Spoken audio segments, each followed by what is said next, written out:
একটা পুঁইশাকের আটি নিয়ে আমাদের হাজব্যান্ড ওয়াইফের মধ্যে কেন এত ঝগড়া হলো সেটাই বলতে যাচ্ছি। দিনটা ছিল শুক্রবার, তাই দুজনে মিলেই বাজারে গিয়েছিলাম। আর বাজারে গিয়ে সর্বপ্রথম আমার এই পুঁইশাকের আটিটা খুব পছন্দ হয়, কেন শাকটা অনেক ফ্রেশ ছিল আর শাকের যে গুঁড়াটা ছিল গুঁড়াটায় একটু শেকড় গজানো ছিল। আমি ভাবছিলাম যে এটা টবে পুঁতে দিলে এখান থেকে হয়তো শাক হতে পারে, তাই চট করে এই আটিটা নিয়ে নেই। গুঁড়ালিটা আগেই আলাদা করে নিয়েছিলাম আর শাকটা তারপর আমি কুটে নিয়েছি। শাক কুটা শেষ, হাজব্যান্ড ওয়াইফের মধ্যে কথার কাটাকাটি শুরু হয়ে গেল। সে বলছে এটা চিংড়ি মাছ দিয়ে রান্না করলে বেশি ভালো লাগবে, আমি বলছিলাম না ডাল দিয়ে রান্না করব। তাই দুজনে তর্কাতর্কি শুরু হয়ে গেল। সে বলছে যে না এটা চিংড়ি মাছ দিয়ে রান্না করো, আমি বলছি ডাল দিয়ে রান্না করব।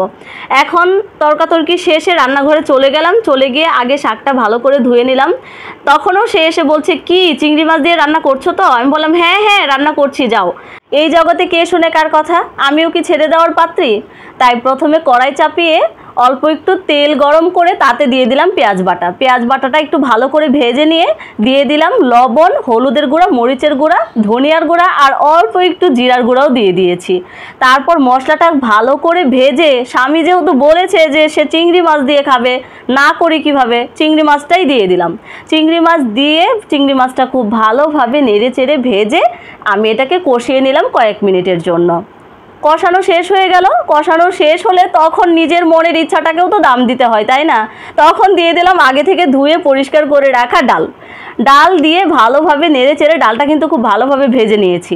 ভেজে না নিলে কিন্তু ডালটা আবার একদম বেশি নরম একদম গলে যায়, এটা খেতে ভালো লাগে না। তাই ভালো করে ভেজে 1 কাপ পানি দিয়ে আবারও আমি ডালটাকে খুব ভালোভাবে সেদ্ধ করে নিলাম। কিছুক্ষণ ঢেকে রান্না করার পরেই দেখবেন ডালটা কিন্তু খুব সুন্দর সিদ্ধ হয়ে গিয়েছে আর পানিটাও কিন্তু শুকিয়ে এসেছে। তখন অ্যাড করে দিতে হবে আগে থেকে ধুয়ে পরিষ্কার করে রাখা পুঁইশাকগুলো। পুঁইশাকে তো এমনিতেই একটু পানি লেগে থাকে, আর আপনি চাইলে কিন্তু আর একটু পানি অ্যাড করে দিতে পারেন। আমি যদিও পরবর্তীতে আর একটু পানি অ্যাড করেছি। এখন ঢেকে রান্না করে নেব যতক্ষণ না পুঁইশাকটা একদম সেদ্ধ হয়ে এরকম গলা গলা হয়ে যায়। দেখুন আমি কিন্তু একটু পানি অ্যাড করেছিলাম, আপনারাও একটু পানি অ্যাড করতে পারেন।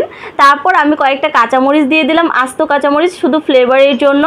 তারপর হাই হিটে আরেকটু নেড়েচেড়ে রান্না করে নিলেই দেখুন প্রস্তুত হয়ে গেল।